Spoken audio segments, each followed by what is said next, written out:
through the timeline again. Bankruptcy happens. You're in New York. Were you watching CNBC that morning? What? Yeah, I mean, I'm in a kind of a unique position as someone who both, runs a commodity trading advisor, but is an attorney as well.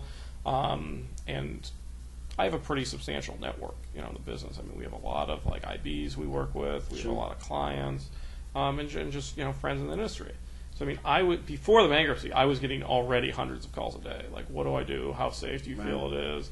And I said not safe. I mean, I said that there's a good chance they go under, right? But again, no one ever thought for a second that seg funds would be violated. Okay, so you're in a hotel room I was staying with a friend of mine, actually. Okay, so you're in New York. Is CNBC on that morning? CNBC is on that morning. Okay. You're freaking. I remember that vividly. That to me, that's a memory I will almost never forget. Look, I don't freak out. Like the way I'm wired. No one freaks out. Yeah, I agree. But I mean, you see a lot of people who, they're in our business. It's a stressful business. You've got money moving all over the place. They have to drink or whatever to cope with the stress. I don't do that. Like when there's a problem, I'm wired to fix it. And if you're anxious, if you're nervous, if you panic, it only exacerbates the problem and makes things worse. Which is why this whole MF Global Chaos thing is bullshit. Most of the guys I know in back office have dealt with stress before. They've dealt with these situations. And they're very kind of dealing with them. Okay, so go ahead. I want to sort of get the James Catula's view of that morning. You're watching it, I was shocked. All of a sudden it started to come down. I had an inkling that seg funds had been violated.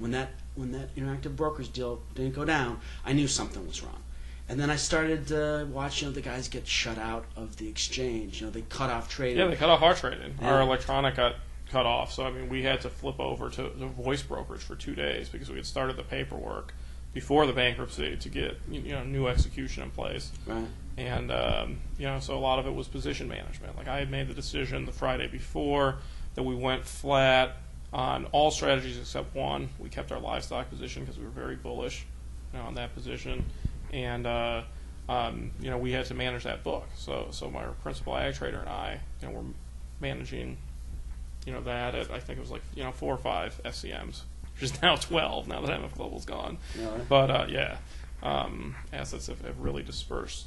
Diversification is not bad. And I actually kind of think mingling it with some of the mid-size FCMs and the too big. I think the too big to fail guys seem a little riskier to me than the mid-size guys. Yeah, I mean, I think if you look at some of these firms that are family owned, that have been doing this for 100 years, that have their skin in the game. Yeah, and who came to the rescue of the industry? Let's talk that through. So the industry's going down, and